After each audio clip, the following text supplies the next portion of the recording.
You asked, how to divide 10,927 by 100 using the long division method. 1 is too small. 10 is too small. Use 109. 109 divided by 100 equals 1. 1 times 100 equals 100.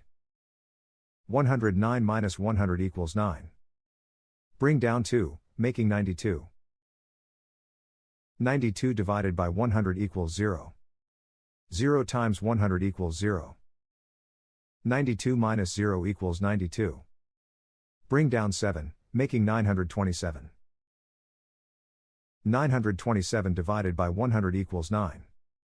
9 times 100 equals 900.